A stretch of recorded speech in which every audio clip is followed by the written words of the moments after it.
ದಿನಾಗಲೂ ನಾವು ಆಡೋ ಎಷ್ಟೋ ಮಾತುಗಳು ಕಾಮಿಡಿಯನ್ನು ಕ್ರಿಯೇಟ್ ಮಾಡ್ತಾ ಹೋಗುತ್ತೆ. ಇಂಥದ್ದೇ ಒಂದು ಕಂಟೆಂಟು ಜನವರಿ 30ನೇ ತಾರೀಕು ಅಮೃತಾಂಜನ್ ಸಿನಿಮಾ ರಿಲೀಸ್ ಆಗ್ತಾ ಇದೆ. ಶಾರ್ಟ್ ಫಿಲಮ್ ಬಂದಿದ್ದಾಗ ಎಷ್ಟು ನಿರೀಕ್ಷೆಗಳಿತ್ತು, ಅದಕ್ಕಿಂತ ಸಿನಿಮಾ ಮೇಲೆ ನಿರೀಕ್ಷೆಗಳು ಡಬಲ್ ಆಗ್ತಾ ಇದೆ. ಪಾಯಲ್ ಚೆಂಗಪ್ಪ ಅವರು ನಮ್ಮ ಜೊತೆ ಮಾತನಾಡ್ತಾ ಹೋಗ್ತಾರೆ. ಪಾಯಲ್ ಅವರೇ, ನಾವು ಈ ನಿಮ್ಮ ಕ್ರಿಯೇಟಿವ್ ಕಂಟೆಂಟ್ಗಳಲ್ಲಿ ನೋಡಿದ್ವಿ, ಒಬ್ಬ ಸಾಮಾನ್ಯ ವರ್ಗದ ಹುಡುಗಿ, ಮಿಡಲ್ ಕ್ಲಾಸ್ ಫ್ಯಾಮಿಲಿಯಿಂದ ಬಂದಿರೋವಳು ಯಾವ ಮಾತುಗಳನ್ನ ಆಡ್ತಾಳೆ ಅದನ್ನೇ ಆಡ್ತಾ ಇದ್ದೀರಾ. ನಿಮಗೆ ಡೈಲಾಗ್ ಅನ್ನಿಸ್ತಾ ಅಥವಾ ಇದೇ ನಿಜವಾದ ಜೀವನ ಅನ್ನಿಸ್ತಾ? First first of all hi sir. ನಿಜವಾದ ಜೀವನ ಆ್ಯಕ್ಚುಲಿ ತುಂಬ ವ್ಯತ್ಯಾಸ ಇತ್ತು ಸರ್ ನನಗಂತೂ. ನನಗೆ ನನ್ನ ಮದರ್ ಟಂಗ್ ಬಂದು ಕೊಡವತಕ್ ಅಂತ. ನಾನು ಕೊಡಗಿನ ಹುಡುಗಿ.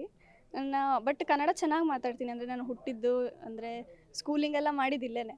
ಬಟ್ ಡೈಲಾಗ್ ಕೊಟ್ಟಾಗ ನಾನು ದಿನನಿತ್ಯದಲ್ಲಿ ಮಾತಾಡೋ ಥರ ಇರಲಿಲ್ಲ ಅದು. ಅದೇನೇನು ವರ್ಡ್ಸ್ ಬೈಗುಳೋದು ಮತ್ತು ಕೆಲವೊಂದು ಮಾತಾಡ್ದಲ್ಲ, ಇದು ತುಂಬ ಡಿಫ್ರೆನ್ಸ್ ಅಂತಲೇ ಅನಿಸ್ತು. ಬಟ್ ಅಷ್ಟು ರಿಸೀವ್ ಮಾಡ್ತಿದ್ದೆ ಅಂದರೆ ಡೈಲಿ ಲೈಫಲ್ಲಿ ಮಾತಾಡೋದು ಹಾಗೆ ಅಂತ ಅನಿಸ್ತಾಯಿತ್ತು. ನನಗಂದರೆ ಡಿಫ್ರೆನ್ಸ್ ಇತ್ತು ಸರ್. ಬಟ್ ಇವಾಗ ಅದನ್ನೇ ಆ ಥರನೇ ಮಾತಾಡೋದು ಕಲಿತೀನಿ. ಯಾಕೆ ಅಂದರೆ ಅದ್ರ ಏನಂತಾರೆ, that's how we get close. ಪಕ್ಕದ ಮನೆ ಹುಡುಗಿ, ಗರ್ಲ್ ನೆಕ್ಸ್ಟ್ ಡೋರ್ ಅಂತ ಹೇಳೋದೇ ಆ ಥರ ಕಲಿತು ಮಾತಾಡೋದಕ್ಕೆ. ಸೊ ಖುಷಿ ಆಗ್ತಿದೆ. ಈಗ ಎಲ್ಲರ ಕೈಯಲ್ಲೂ ಮೊಬೈಲ್ ಇದೆ. ಯಾವುದೋ ಒಂದು ಮೊಬೈಲಲ್ಲಿ ನಾವೇನೋ ಒಂದು ಕಂಟೆಂಟ್ ನೋಡ್ತೀವಿ, ತುಂಬ ವೈರಲ್ ಆಗ್ತಾ ಇರುತ್ತೆ. ಈ ಕಂಟೆಂಟ್ಗಳಿಂದನೂ ಸಾಕಷ್ಟು ಪ್ರತಿಭೆಗಳು ಆಚೆ ಬರ್ತವೆ. ನಿಮ್ಮ ಶಾರ್ಟ್ ಫಿಲಮ್ ಬಂದಾದಮೇಲೆ ಇಂಡಸ್ಟ್ರಿ ನಿಮ್ಮನ್ನ ಹೇಗೆ ನೋಡ್ತಾ ಇದೆ? ಅವಕಾಶಗಳು ಬರ್ತಿದೆಯಾ? ಸರ್, ಸ್ಟಾರ್ಟಿಂಗಲ್ಲಿ ಬಂದಾಗಂತೂ ತುಂಬ ಪ್ರೇಸ್ ಮಾಡಿದ್ರು. ಯಾರು ಈ ಹುಡುಗರು ಇಷ್ಟು ಚೆನ್ನಾಗಿ ಮಾಡ್ತಾರೆ ಅಂತ.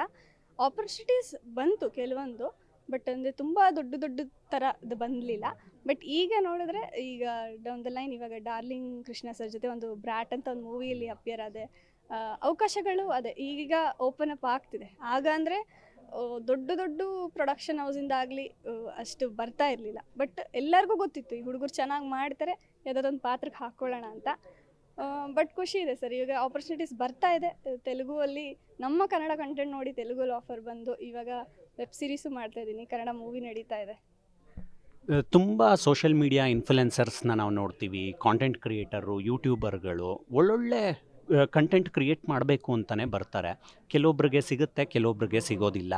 ಈ ಸೋಲು ಗೆಲುವಿನ ಲೆಕ್ಕಾಚಾರ ಹೇಗೆ ಕಾಣಿಸುತ್ತೆ ನಿಮಗೆ? Sir, as a human being ನಾನು ಇಂಡಿವಿಜುವಲ್ ಆಗಿ ಆ್ಯಕ್ಸೆಪ್ಟ್ ಮಾಡ್ಬೇಕು ಸರ್. ಗೆಲುವು ಓಕೆ, ಅದನ್ನು ಸೆಲೆಬ್ರೇಟ್ ಮಾಡ್ತಾರೆ. ಬಟ್ ಫಸ್ಟ್ ನಾವು ಫೇಲ್ಯೂರ್ನ ಆ್ಯಕ್ಸೆಪ್ಟ್ ಮಾಡ್ಕೊಳ್ಳೋಕ್ಕೆ ನಮಗೆ ಗೊತ್ತಿರಬೇಕು. ಅದಿದ್ದರೆ failure is the next step ಅಲ್ವಾ. ಅದನ್ನೊಂದು ಗೊತ್ತಿದ್ದರೆ ಆಮೇಲೆ ನನಗೆ ಏನಾದರೂ ಇವಾಗ ಅಷ್ಟು ಮಿಲಿಯನ್ ಎಲ್ಲ ಹೋಯ್ತಲ್ಲ ಸರ್, ನಾನು ಮನಸ್ಸಲ್ಲೇ ಖುಷಿ ಪಡ್ತೀನಿ ಹೊರತು ನಾನು ಜಾಸ್ತಿ ಎಕ್ಸಾಜರೇಟ್ ಮಾಡ್ಕೊಳ್ಳಲ್ಲ. ನಂಗೆ ಹಿಂಗೆ ಬಂದ್ಬಿಡ್ತು ಅಂತ ಅದು ಹೇಳ್ಕೊಳಕ್ಕೆ ಹೋಗಲ್ಲ. ಬಿಕಾಸ್ ವಿ ನೆವರ್ ನೋ ಅಲ್ಲ ಸರ್, ಇವತ್ತು ಇಲ್ಲಿರ್ತೀವಿ, ನಾಳೆ ಇಲ್ಲಿರ್ತೀವಿ, ಹೇಳೋಕ್ಕಾಗಲ್ಲ. ಸೊ ನಾನು ಎಲ್ಲನೂ ಒಂದು ಸೋಲು ಗೆಲುವು ಎರಡೂ ಈಕ್ವಲ್ ಆಗೇ ನೋಡ್ತೀನಿ. ಓಕೆ, ಏನಾದರೂ ಸೋತ್ರೆ ಅದರಲ್ಲಿ ಏನು ಕರೆಕ್ಟ್ ಮಾಡ್ಕೋಬೇಕು ಅಂತ, ಗೆದ್ದರೆ ಓಕೆ ಇದನ್ನೇ ಮೇಂಟೈನ್ ಮಾಡ್ಕೊಂಡು ಹೋಗಬೇಕು ಅನ್ನೋ ಥರ. ಸೊ ನಾನು ಎರಡೂ ಈಕ್ವಲ್ ರೀತಿಲಿ ಅಕ್ಸೆಪ್ಟ್ ಮಾಡ್ತೀನಿ. ಕ್ರೇಜಿಯೆಸ್ಟ್ ಚಾಪ್ಟರ್ ಎವರ್ ಅಂತ ಹಾಕ್ಬಿಟ್ಟಿದ್ದೀರಾ ಸಿನಿಮಾದಲ್ಲಿ. ನಿಮಗೆ ಬಂದಿರೋ ಅಂಥ ಕ್ರೇಜಿಯೆಸ್ಟ್ ಕಾಮೆಂಟ್ ಅಥವಾ ರೆಸ್ಪಾನ್ಸ್ ಏನು ಅಮೃತಾಂಜನ್ ವಿಚಾರವಾಗಿ? ಶಾರ್ಟ್ ಫಿಲಮ್ ಅಲ್ಲ, ತುಂಬ ಸರ್, ತುಂಬ ಅಂದರೆ ಆಗ ಫಸ್ಟ್ ಶಾರ್ಟ್ ಫಿಲಮ್ ಅಂದರೆ ಹುಡುಗಿ ಹೋಗಿ ಎಣ್ಣೆ ತಂದು ಕೊಡೋದು, ಅಜ್ಜಾದಾಗಿ ಯಾರು ಮಾಡ್ತಾರೆ ಅನ್ನೋ ಥರ ಇತ್ತು. ಆಗಂತೂ ತುಂಬ ಎಲ್ಲ ಟ್ರೋಲ್ ಪೇಜಲ್ಲೂ ಈ ಥರ ಹುಡುಗಿ ಸಿಗಬೇಕು, ಎಣ್ಣೆ ತಂದು ಕೊಡೋಳು ಅನ್ನೋ ಥರ. ಕ್ರೇಜಿಯೆಸ್ಟ್ ಕಮೆಂಟ್ ಅಂತ ಅಂದರೆ ಈ ಥರ ಹುಡುಗಿ ಸಿಗಬೇಕು ಲೈಫಲ್ಲಿ ಅನ್ನೋ ಥರ. ಅದೊಂದು ತುಂಬ ಇದೆ ಸರ್, ನೆನಪು ಬರ್ತಿಲ್ಲ. ತುಂಬ ದೊಡ್ಡ ತರಲೆ ಗ್ಯಾಂಗು ನಿಮ್ಮದು. ಯಾರು ಜಾಸ್ತಿ ಕಾಟ ಕೊಟ್ಟರು ನಿಮಗೆ, ಅಥವಾ ನೀವು ಯಾರಿಗಾದ್ರು ಕಾಟ ಕೊಟ್ಟರು? ತರಲೆ ಗ್ಯಾಂಗೇ ಸರ್, ಪ್ರತಿಯೊಬ್ಬರು ಹಂಗೇನೆ. ಎಲ್ಲ ನಾಟಿ ಬಾಯ್ಸ್, ರೇಗ್ಸೋದು, ಕಾಲು ಎಳಿಯೋದು. ಹುಡುಗಿರೇ ಸ್ವಲ್ಪ ಕ್ವೈಟ್ ಹಾಗೆ ನೋಡ್ಕೋದ್ರೆ. ತುಂಬ ಅಂತಂದರೆ ಎಲ್ಲರೂ ಈಕ್ವಲೇ. ಮೋಹಿತ್ ಸರ್, ಸುಧಾಕರ್, ಗೌರವ್ ಸ್ವಲ್ಪ ಪಾಪ ಇರೋದ್ರಲ್ಲಿ ಬೆಟರಾಗಿ ರೇಗ್ಸೋದು ಗೌರವ್. ಕಾರ್ತಿಕ್ ಅವ್ನು ರೇಗ್ಸೋದೇ ಬೇರೆ ಥರ. ಅದೊಂಥರ ಬೈಗುಳ ಥರನೂ ಇರುತ್ತೆ, ಹೊಗಳ್ದಂಗೂ ಇರುತ್ತೆ, ಏನೂ ಹೇಳೋಕ್ಕಾಗಲ್ಲ.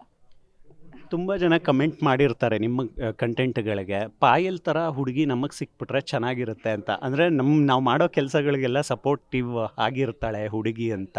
ಅದನ್ನು ಪಾತ್ರವಾಗಿ ಎಷ್ಟು ಎಂಜಾಯ್ ಮಾಡ್ತೀರಾ ನೀವು? ಪಾತ್ರವಾಗಿ ಅಂದರೆ ನನಗೆ ಅರ್ಥ ಆಗಿಲ್ಲ. ಅಂದರೆ ಆ ಥರ ಕಾಮೆಂಟ್ಗಳು ಹೇಗೆ? ತುಂಬ ಖುಷಿ ಆಗುತ್ತೆ. ಸೊ ಯಾರಿಗೆ ನಮಗೂ ಈ ಥರ ಹುಡುಗಿ ಬೇಕು ಅಂತ ಹೇಳಿದಾಗ ಖುಷಿ ಆಗುತ್ತಲ್ಲ, ಯಾವುದೇ ಹುಡುಗಿಗೆ ತುಂಬ ಖುಷಿ ಆಗ್ತಿತ್ತು. ಅದು ಅಷ್ಟೇ. ಆಮೇಲೆ ನಾನು ಮಾಡ್ಕೊಂಬಂದಿರೋದೆಲ್ಲ ಸರ್ ಗ್ಲಾಮರಸ್ ಆಗಿ ಯಾವತ್ತೂ ಏನಿಲ್ಲ, ಎಲ್ಲ ಫುಲ್ಲು ಸಿಂಪಲ್ ಸ್ಯಾರಿ, ಆ ನೈಟಿ ಎಲ್ಲ ಮನೆ ಹುಡುಗಿ ಥರನೇ ಮಾಡ್ಕೊಂಬಂದಿರ್ತೀವಿ. Maybe that is one of the reason ಜನಕ್ಕೆಲ್ಲ ತುಂಬ ಹತ್ತಿರ ಆದ್ನೇನೋ ಅಂತ ಅನಿಸುತ್ತೆ. ಆಮೇಲೆ ನೀವೇನಂದ್ರಿ ಕ್ವಶನೇ ಮರ್ತೋಯ್ತು ನನಗೆ.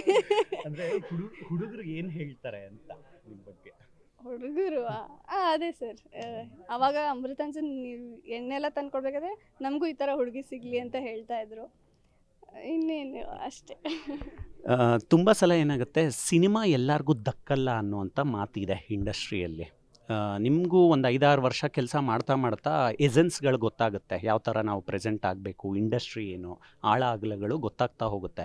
ಸುಮಾರು ಜನ ಹೇಳ್ತಾರೆ ಈ ವೆಬ್ ಸೀರೀಸು ಮತ್ತು ಶಾರ್ಟ್ ಫಿಲಮ್ಸ್ಗಳಲ್ಲಿ ಆ್ಯಕ್ಟ್ ಮಾಡೋರು ಸಿನಿಮಾದಲ್ಲಿ ಸ್ಟ್ಯಾಂಡ್ ಆಗೋದು ಕಷ್ಟ ಅಂತ.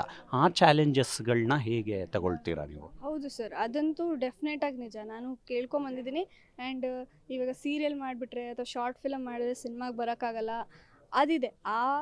ಇದನ್ನು ಐಸ್ನ ಬ್ರೇಕ್ ಮಾಡಬೇಕು ಅಂತಲೇ ನಾವು ಇಷ್ಟು ಎಫರ್ಟ್ ಹಾಕ್ತಾ ಇರೋದು. ಬಟ್ ಎಲ್ಲೋ ಅದನ್ನು ನಾವು ನೆಗೆಟಿವ್ ಆಗಿ ತೊಗೊಳ್ದೆ, ಅಯ್ಯೋ ಬಿಡು ನಮ್ಮ ಕೈಯಲ್ಲಿ ಆಗಲ್ಲ, ಬರೀ ವೆಬ್ ಸೀರೀಸೇ ಮಾಡ್ಕೊಂಡಿರೋಣ, ಸೀರಿಯಲ್ ಮಾಡ್ಕೊಂಡಿರೋಣ ಅಂತ ಆ ಥರ ಯಾವತ್ತೂ ಅನಿಸಿಲ್ಲ. ಯಾಕಂದರೆ ಆವಾಗ ನೆನಪಾಗದೆ ಯಶ್ ಸರು, ರಾಧಿಕಾ ಮ್ಯಾಮು, ಅವರು ಒಂದಿನ ಟೆಲಿವಿಷನಲ್ಲಿ ಬಂದು ಇವಾಗ ಇಂಡಿಯಾನೇ ರೂಲ್ ಮಾಡ್ತಿದ್ದಾರೆ, ಯಶ್ ಸರು ಅಲ್ಲ. ಸೊ ಅವರೆಲ್ಲ ಒಂಥರ ಈ ಥರ ಡೌನ್ ಮೂಮೆಂಟ್ಸಲ್ಲಿ ನಮಗೆ ಅವ್ರು ನೆನಪಾಕಿದಾಗ ಇಲ್ಲ, ನಮ್ಮ ಪ್ರಯತ್ನ ನಾವು ಮಾಡೋಣ, ಮಿಕ್ಕಿದ್ದು ಆಡಿಯನ್ಸಿಗೆ ಬಿಟ್ಟಿದ್ದು, ನಾವು ಜೆನ್ಯೂನಾಗಿ ನಮ್ಮ ಕೆಲಸ ಮಾಡ್ಕೊಂಡು ಹೋಗಬೇಕು ಅಂತ. ಕೊನೆಯದಾಗಿ ಈಗ 30ನೇ ತಾರೀಕು ಸಿನಿಮಾ ರಿಲೀಸ್ ಆಗ್ತಾ ಇದೆ. ಟ್ರೇಲರಲ್ಲಂತೂ ಸಿಕ್ಕಾಪಟ್ಟೆ ಬೈತಾ ಇದ್ದೀರಾ. ಆಡಿಯನ್ಸ್ನ ಹೇಗೆ ಇನ್ವೈಟ್ ಮಾಡ್ತೀರಾ? ಬೈಕೊಂಡೇ ಮಾಡ್ತೀರಾ ಹೇಗೆ? ಇಲ್ಲ ಇಲ್ಲ, ಅವರು ಮುದ್ದುಗಳು, ಅವ್ರನ್ನ ಬೈಯೋಕ್ಕಾಗದ. ಇದೇ January 30th ತಮ್ಮ ಸಿನಿಮಾ ಅಮೃತಾಂಜನ್ ರಿಲೀಸ್ ಆಗ್ತಾ ಇದೆ.